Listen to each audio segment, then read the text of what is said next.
Arthur, are you listening? You just need to sign the papers and we're finished. My wife, Annie, whom I've been married to for over 25 years, was speaking to me. I tried to pay attention, but her voice seemed to drift further away as her rant continued. It all began this afternoon when I came home from work. Annie sat at the table with a glass of wine and a determined expression. Unfortunately, she only had one glass, neglecting to consider if I might want one too, especially given the direction our conversation was taking. I sensed trouble brewing as I sat down.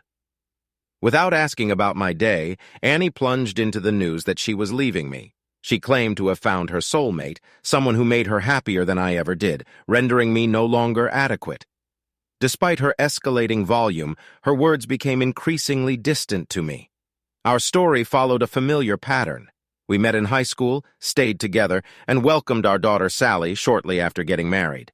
While she wasn't the primary reason we tied the knot, she was always part of the plan.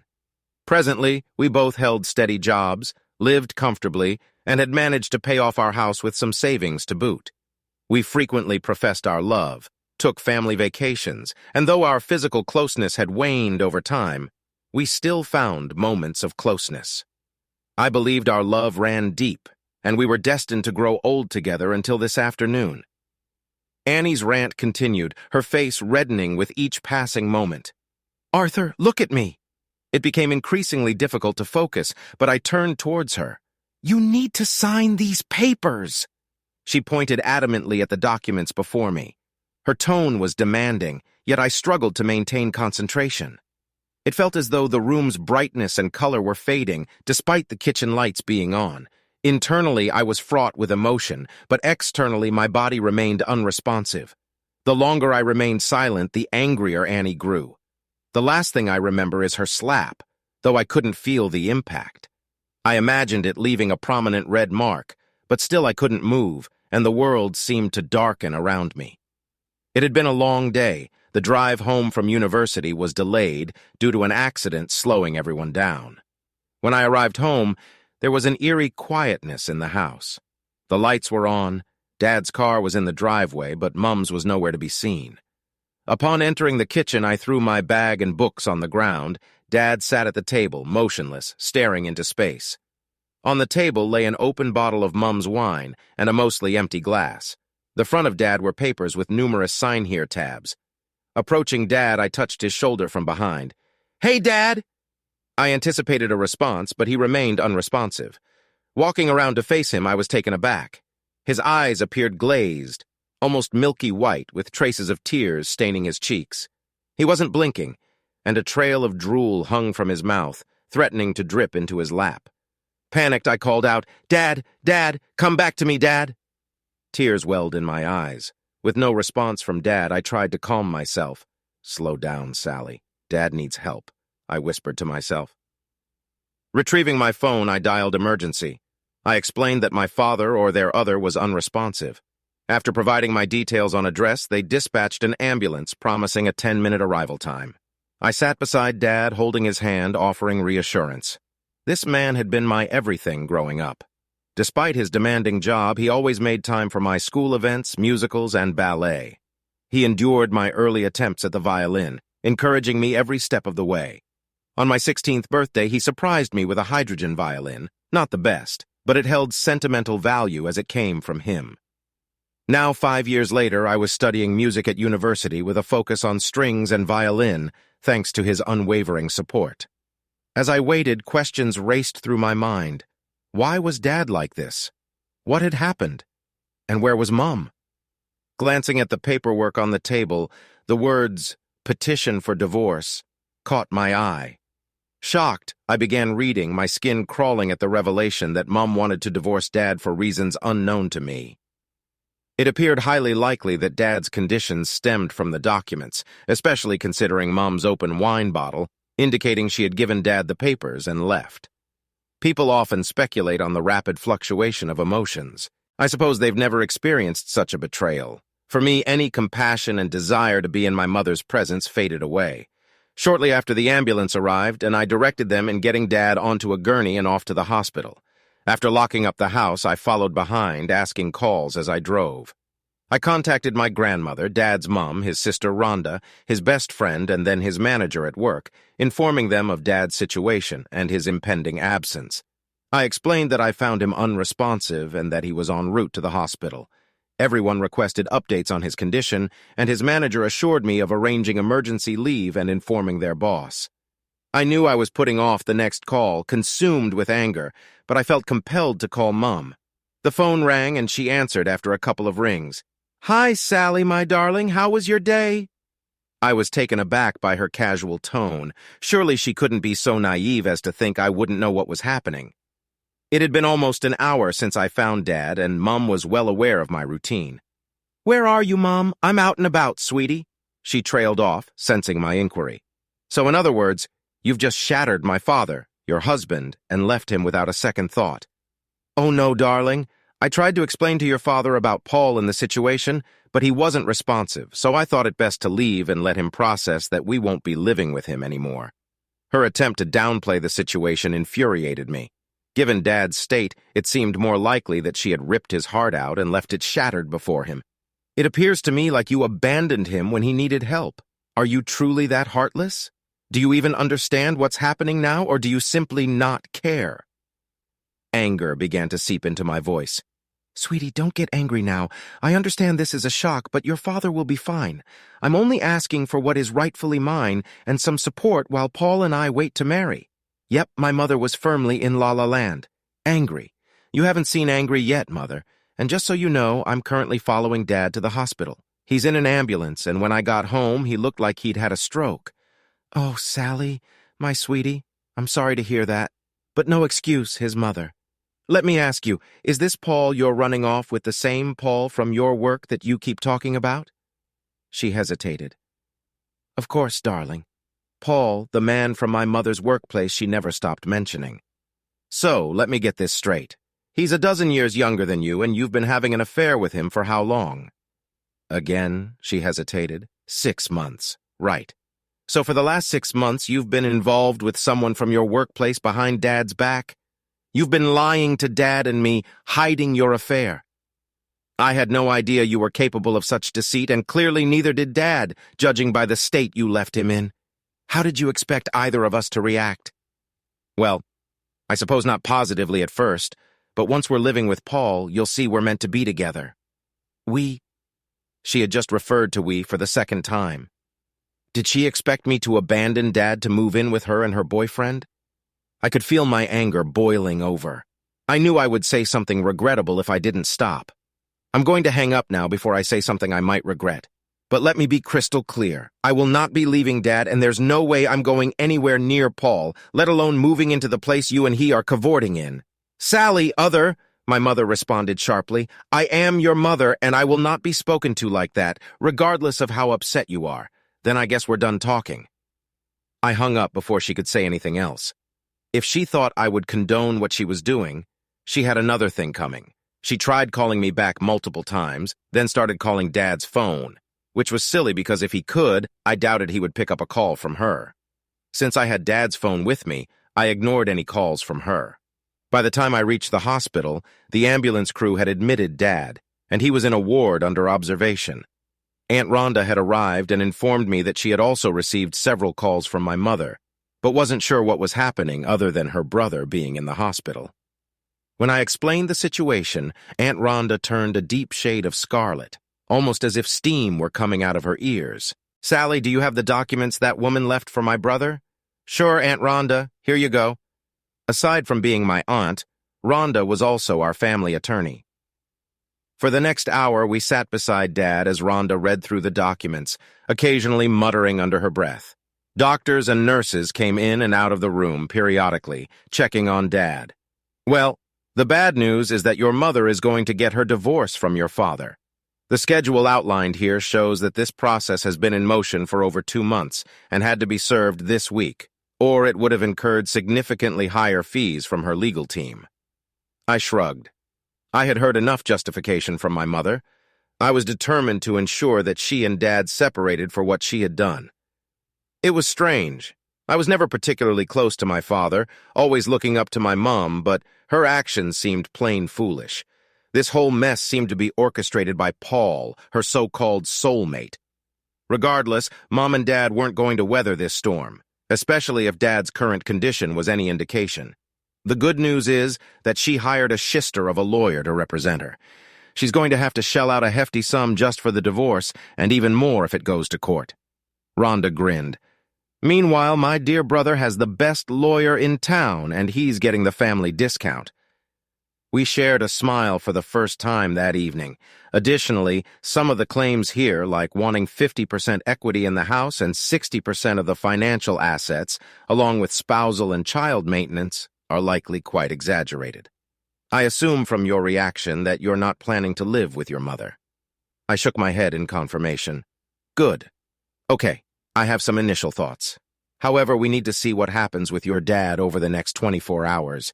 Your mother could already be in hot water for abandonment and mental cruelty.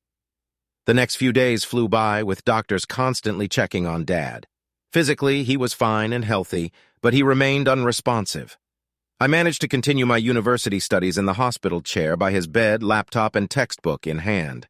Occasionally, a family member would relieve me, allowing me to go home, catch a few hours of sleep, and return. I'll admit I shed a few tears at home, alone in the house. One of the most surprising moments during Dad's hospital stay was when Tina Williams, the owner of the company where Dad worked, paid him a visit. While I knew Dad's manager, Tom, I had never met Tina herself.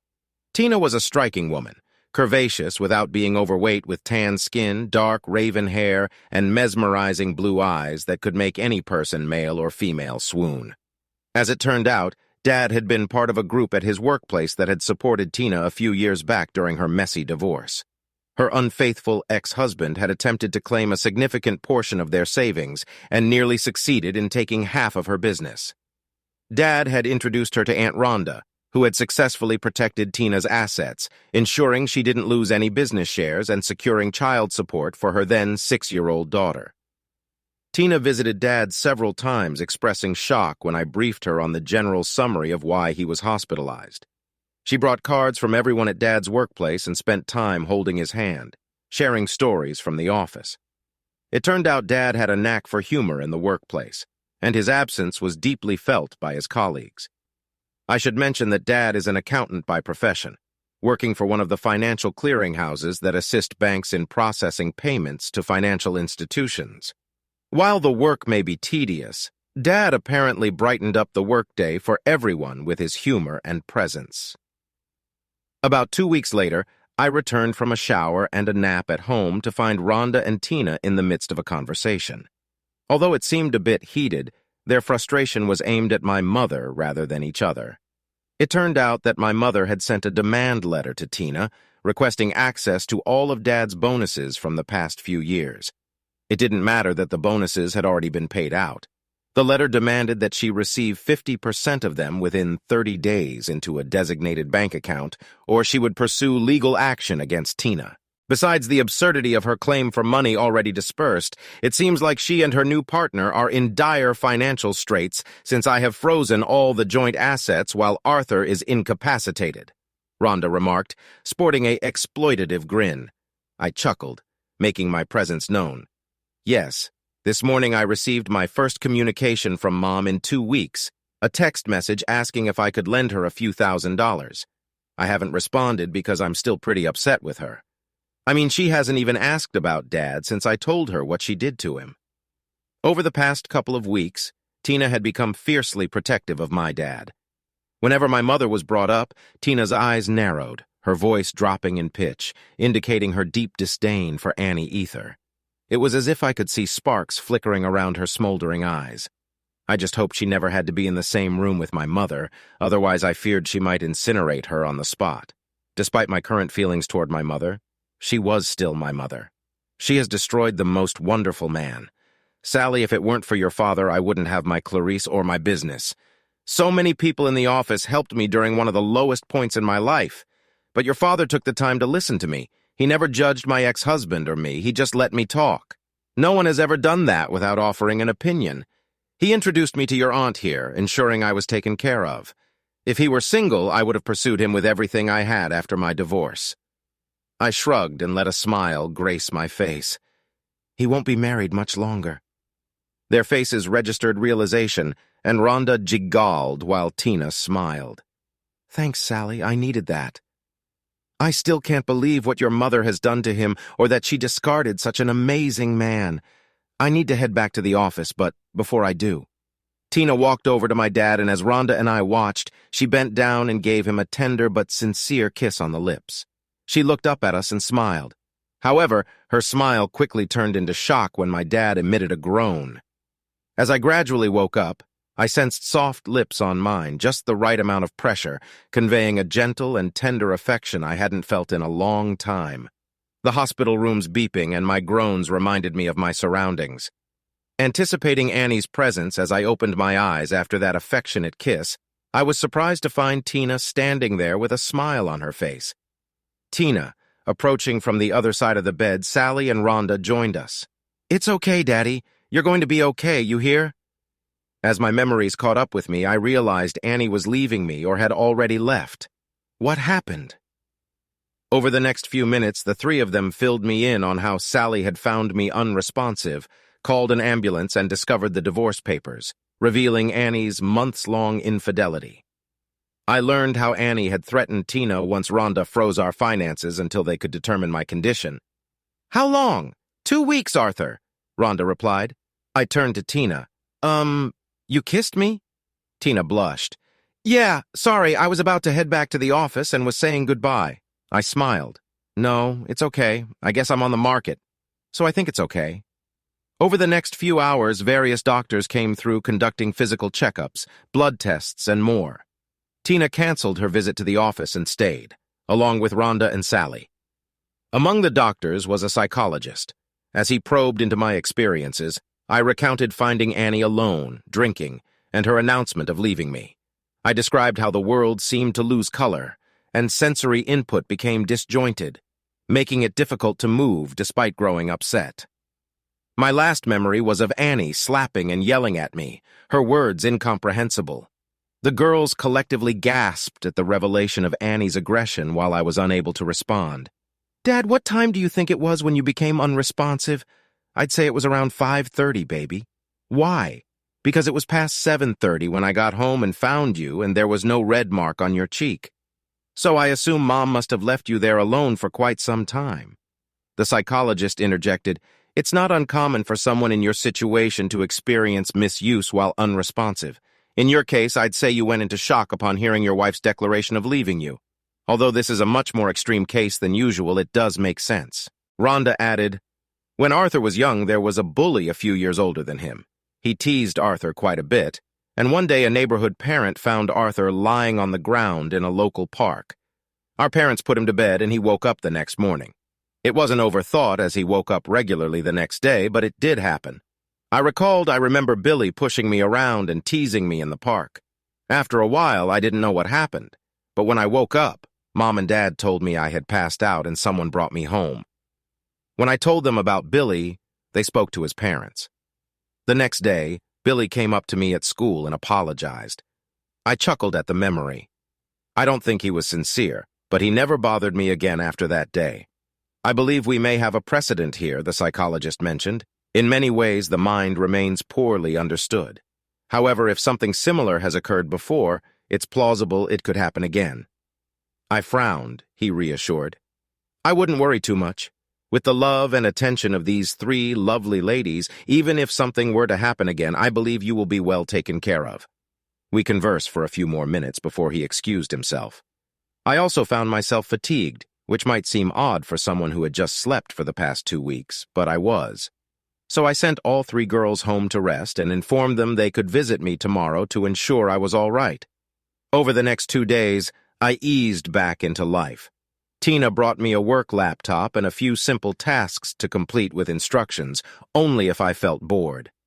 Rhonda visited primarily to review her revised divorce documents and to have me sign some papers so she could proceed with ending my marriage to Annie. Rhonda also brought along a young detective, Karen Hill. Detective Hill conducted an hour-long interview with me regarding my experience that night with Annie. She thanked me and informed Rhonda and me that her report would be ready in a few days. I wasn't certain if we were planning to file a complaint against Annie. Eventually, however, Rhonda instructed me to leave everything to her, kissed me on the forehead, and departed. On the second day afternoon, after waking up from what Sally dubbed my checkout, I was discharged to return home. Sally accompanied me, and I was surprised to find Tina waiting at the door. She assisted Sally in guiding me to her large suburban SUV. Tina stayed for dinner that night. We opted for takeout, and she pitched in to clean up before staying to watch TV with us for a couple of hours. When she left, Sally hugged her and made sure I walked her to her car. "Tina, thank you so much for everything you've done these past few weeks. I don't know how I can repay you. Well, in a few weeks when you're feeling back on your game, you can take me out for dinner and dancing." I blushed. Here I was, just an afternoon out of the hospital, and the woman whose kiss had awakened me was asking me out. But she was attractive, and according to Annie, I was to be a single man again. "Okay, next Friday night after work, that gives me almost 2 weeks to get myself back to normal." She nodded and gave me a warm hug. It lingered a little longer, and I sensed a deeper meaning. As she got into her car, I found it amusing that for a moment I wondered about the name of the woman I had been married to for almost 25 years. For the next few days, Sally, Rhonda, and Tina hovered around me, ensuring I was all right. It was comforting to be cared for in such a way. However, the news Rhonda brought me that Friday afternoon caught all of us a little off guard. "This afternoon, Annie got arrested," she announced. "What happened?" I inquired. "Well, after your statement to the police at the hospital, they issued an arrest warrant for Annie on grounds of mental cruelty to a person with a disability. This is because you were mentally disabled and unable to defend yourself at the time. Also, she left you unattended for an unspecified period which adds to her troubles," she explained. "What does this mean for the divorce?" Tina, who had joined us again for dinner, asked. That evening, she had her 8-year-old daughter Clarice with her, who was watching a Disney movie in the lounge room while we conversed. With Monday marking my return to work, Tina would see me then. However, I was starting to grasp that she was seeking more than just an efficient number cruncher in the office. I found myself not objecting to the idea of Tina and picturing her, contemplating what lay beneath those nicely fitting clothes she wore whenever she visited. "Rhonda Grinda, it's likely going to tilt a few things in Arthur's favor. I'm advocating for a 50-50 split of the bank accounts in the house. I know we could aim for more given the circumstances, but I reckon Arthur would want to be fair." I nodded. Annie won't be able to touch any of the bonus money she tried to extract from Tina. I filed a case against her for extortion alongside the mental cruelty charge. It won't do much except prevent her from accessing what isn't rightfully hers. She'll probably be out in a couple of days, none the worse for wear, and likely back with her wretched soulmate. What I aim to do is expedite the divorce using Arthur's hospitalization and recovery as a pretext. Then, depending on her reaction, I have plans in motion. "I'll ensure Arthur doesn't lose anything he shouldn't," she said, smiling. "So how long will the divorce take, Aunt Rhonda?" Sally inquired. "Assuming everything goes smoothly, it should take around 3 months. After that, if Annie decides to contest anything, I'll bring in reinforcements which will prolong the process, but inflict more damage on her," Rhonda explained. That evening, as I escorted Tina to her car, Sally assisted Clarice into the back seat of the large Suburban. Tina embraced me once again and surprised me with a quick kiss, reminiscent of the other day. "Arthur, I know you're married, and you're a man of honor, so I won't rush things. But I want to lay claim to you now and let you know that I desire you. I've wanted you for a long time, of course, but I'd never pursue a married man or disrespect someone's marital vows. I've experienced that myself, and I wouldn't want to inflict that on someone else, even if their marriage is in trouble." Tina expressed sincerely. For a moment, I gazed into her deep blue eyes, brushed a strand of her dark hair from her face, and then leaned in to kiss her. Instead of a tender kiss, it became one filled with passion, lasting perhaps 30 seconds. I sensed the mutual connection between us. When I pulled back, Tina's eyes were closed, and she ran her tongue over her lips, savoring our kiss. I grinned. "Consider that my acknowledgement of your claim." We glanced at the girls, both of them giggling at our kiss. Clarice was clapping, and Sally sported a huge grin. As Tina and Clarice drove off, Sally hugged me, and we waved goodbye. The following months were quite a ride. On one hand, Annie wanted a speedy divorce, but on the other, she wasn't content with the settlement. It seemed Paul was calling the shots, convincing her she deserved the lion's share of the assets. He was feeding her lies, and deep down, she must have realized it after so many years of marriage. As her settlement demands grew more absurd, Rhonda had a single conversation with Annie's lawyer, and whatever was said put an end to all objections overnight. Tina and I went on dates every Friday night while Sally began babysitting Clarice, picking her up from school and looking after her, giving Tina and me time for dinner, coffee, and entertainment. Though we never went beyond holding hands and kissing, I had a feeling the night my divorce finalized would be unforgettable. Back at work now, things were going smoothly. While we were a successful financial organization, we weren't in the big leagues. We all did our jobs, were well compensated, and enjoyed each other's company. I think the staff caught on to Tina and me becoming an item at some point. Although everyone was happy for us, I had to dial back my usual antics. My direct manager, who reported to Tina, made sure to remind me of appropriate workplace behavior, considering I was essentially dating his boss. About 3.5 months later, we received a notification that the divorce would be finalized 1 week from the upcoming Thursday. There were no court proceedings, however. Annie had requested a meeting to discuss matters before the final decree. I agreed to meet the day before, and we arranged for her to visit the house to speak with both Sally and me. I had taken the afternoon off from work and prepared lamb chops and no-key and a burnt butter sauce for the three of us. It was a favorite meal for all of us, and I hoped it would help ease any potential awkwardness during our conversation that evening.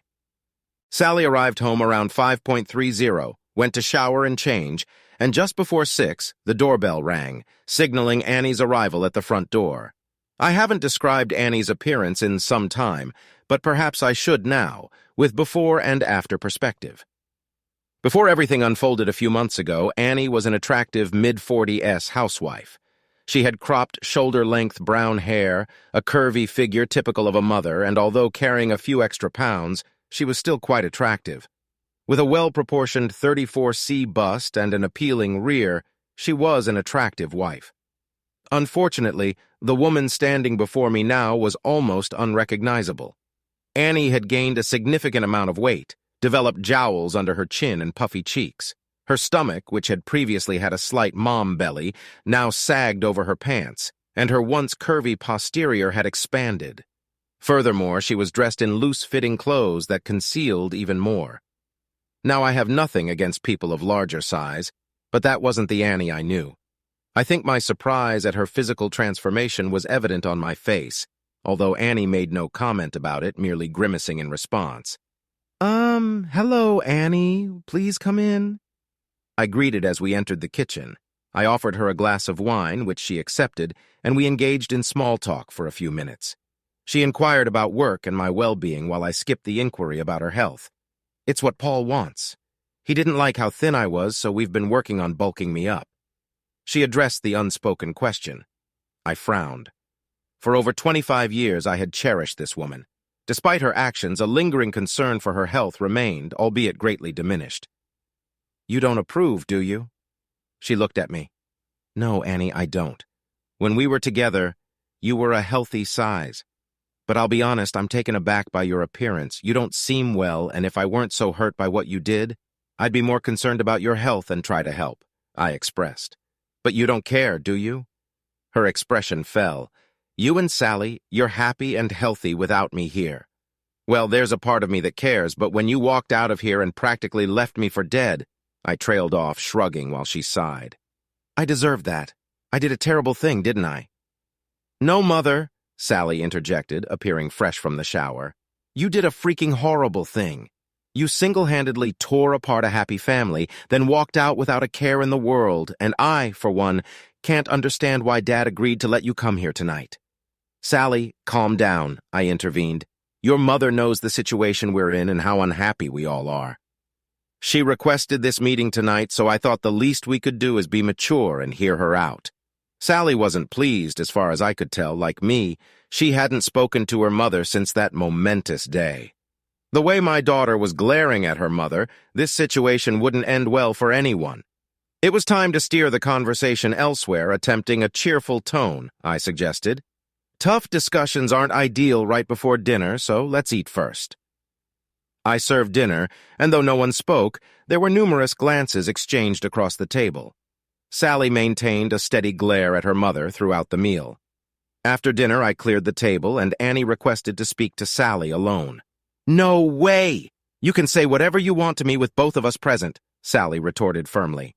I felt torn, but it was evident Sally was resolute about not being left alone with her mother. Annie seemed to sense that too. The look in her eyes mirrored what her mother had done to me on that fateful night.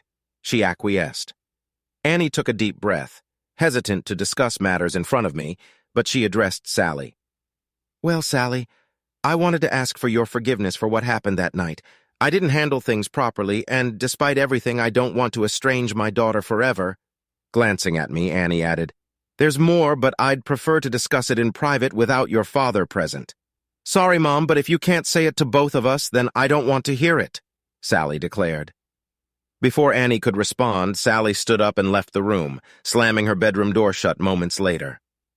"I hoped that would go better," Annie murmured softly, more to herself than to me. "I think considering the circumstances it went rather smoothly," I replied, letting her know I understood. "Really?"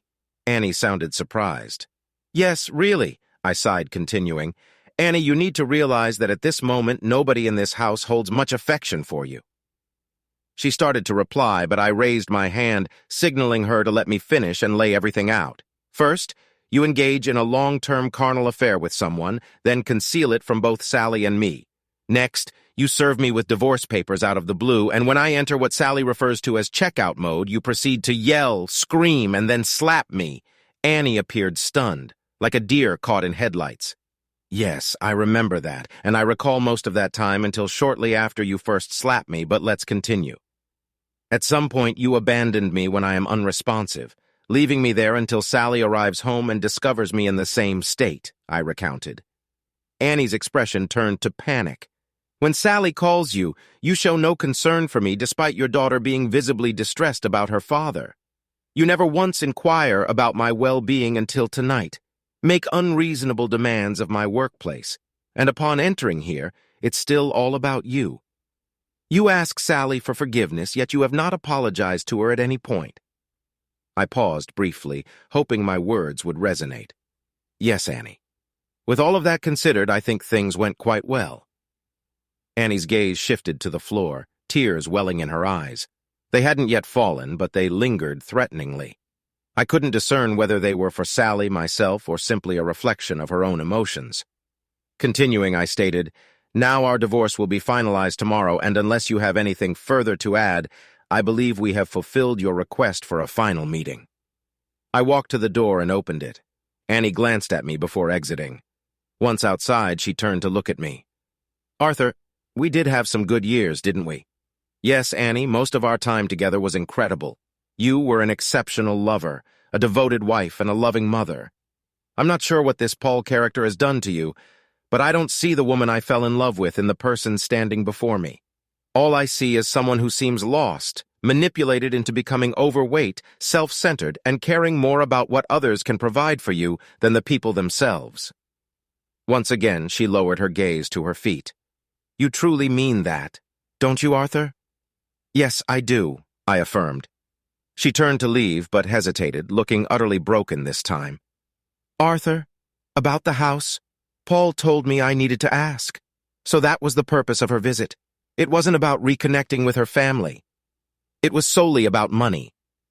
I chuckled, leaving Annie puzzled by my reaction.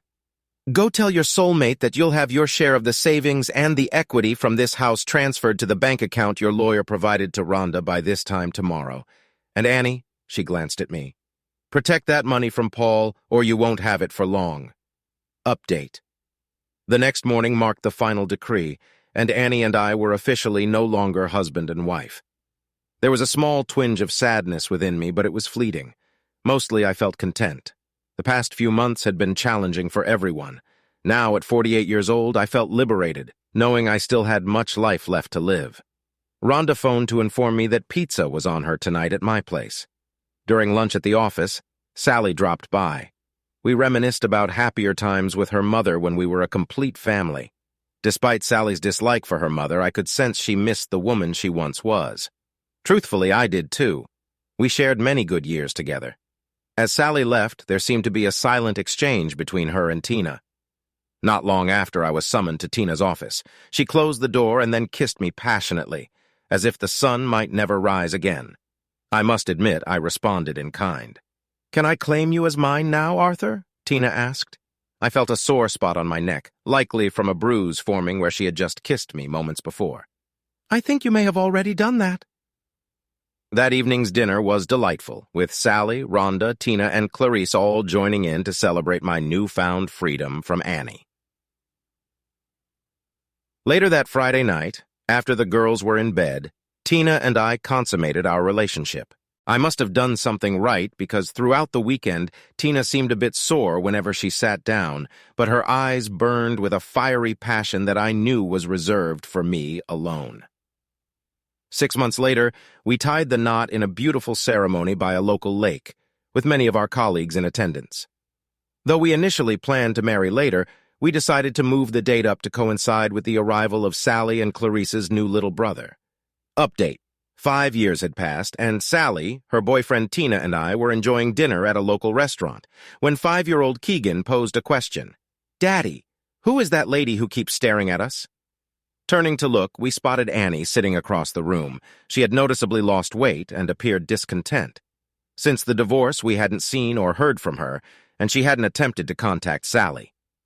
Excusing myself from the table, I approached her. "Hi, Annie. Hi, Arthur. How are you?" I inquired. She glanced down at her chicken salad, replying, "You were right, Arthur. You were right about him. Paul convinced me I was his soulmate and you meant nothing to him. But when I didn't receive the money up front, he persuaded me to gain weight because he loved me and preferred overweight women. After receiving the divorce settlement, you advised me not to give it to him, but I didn't listen. He squandered it in 6 months and then abandoned me." Though I was still upset with her, her story lacked the happy ending mine had. Since then, I've spent every moment trying to rebuild the confidence he shattered and reclaim some semblance of my former self. She confessed, holding back tears as she looked at me. After all these years, that look resembled the Annie I once knew. "Arthur, I am so sorry. I treated you horribly. I did it because I believed Paul knew things you didn't. I abandoned the man who truly loved me, leaving you unresponsive," and she paused, gripping the table's edge. "You could have died because of my actions. I know you can never forgive me, but I want to apologize." Tears streamed openly down her face. Surprisingly, Sally had joined us, standing beside me, also witnessing her mother's apology. She gave me a weary smile, grabbed my hand, and extended her hand to her mother. Seeing Sally and then witnessing her extending her hand, Annie panicked, attempting to leave, but Sally blocked her path. "Mom stopped! You don't need to leave!" Sally asserted, sliding into the booth next to Annie. Sally and I joined her. I glanced at Tina, who nodded in agreement. For the next hour, mother and daughter conversed. There were many tears shed, but for once, they were healing, not hurtful. Once they caught up, Sally and I reintroduced Annie to everyone else. Annie seemed a bit unsettled when introduced to Keegan as Annie. Following that day, we gradually welcomed Annie back into our lives. Sally and her mother reconnected slowly, meeting for coffee every week or two. Trust developed gradually between them, but eventually solidified. When Sally got married, Annie had the opportunity to play the role of mother of the bride. Tina occasionally invited Annie over for dinner at our house. Initially, I suspected it was to spite Annie for what she had lost, and Tina had gained by marrying me. However, while they never became close friends, Tina and Annie developed an odd sort of friendship that I never quite understood. Rhonda never forgave Annie for the injury she inflicted on me, although she remained polite when they encountered each other. With Tina's approval, Annie and I engaged in some post-marriage counseling. We addressed many of the issues from our past, spanning over 5 years ago. The counselor speculated that Annie might have been experiencing hormonal imbalances, but Annie vehemently rejected this notion. No, I threw away the most precious things in my life that day. I had a loving husband and a daughter who wanted to be with me. No hormonal imbalance can justify how I destroyed everything good in my life for someone who was nothing but trouble in bed and had an inadequate appendage. She remarked with a sweet smile directed at me. "Arthur and Sally deserve better for me. she admitted tearfully, dabbing her eyes with a tissue. It took me 5 years to reconnect with them. I thank God every day that Arthur has allowed me back into his life. And Tina, too, she blushed, acknowledging Tina's warmth towards her despite everything. She had every reason to hate me, yet she has always treated me kindly. I got lucky losing everything I discarded, and I will bear that burden for a long time. Annie gained more from those counseling sessions than I did. It was reassuring to confirm that neither Sally nor I were responsible for Annie's decision to leave us. And she was right. Tina had lifted us up and forged a stronger family bond. They say people pay for their mistakes eventually, and Paul did. He moved to another state and once again attempted to manipulate a married woman for her money. This time, however, the woman's husband caught Paul in the act and took matters into his own hands, rendering Paul incapable. The husband received a 10-year sentence, but if Rhonda's rumors were accurate, he might be released sooner. Tina and I are still deeply in love. I never imagined I could love anyone as much or as deeply as I did Annie, but Tina proved me wrong. She not only gave me her love, but also her soul wholeheartedly. We continued to work together in her company, and I'm still in the same job. While we have our ups and downs, we always prioritize communication when it matters. Her physique remains remarkable, and we still make love frequently. We've even indulged in love-making moments in exotic locations while on vacation. Often just one glance is enough to lead us locking the bedroom door and passionately indulging in each other. Once, after we had finished making love, showered and dressed, we entered the kitchen to find Sally and Annie engaged in conversation. We had recently learned that Sally was expecting, sparking excitement as the girls discussed the arrival of my first grandchild. My goodness, Sally, you think these two are teenagers with the way they behave? Tina, you'll have to let me in on your secret to keeping Arthur so lively. Maybe I can get some tips to keep Fred on his toes, Sally teased. Amidst laughter, I blushed. Annie had been casually dating lately, but nothing serious until Fred entered the picture. Mom let them be. We all know that Dad has been on a mission since. You know, Sally teased mischievously, her eyes twinkling. Annie hesitated while Sally laughed and Tina blushed. I simply leaned back, smirked at my girls, and felt myself stirred again by Tina's presence. Eventually, I excused myself, making my way back to the bedroom with Tina following shortly after, locking the door behind her.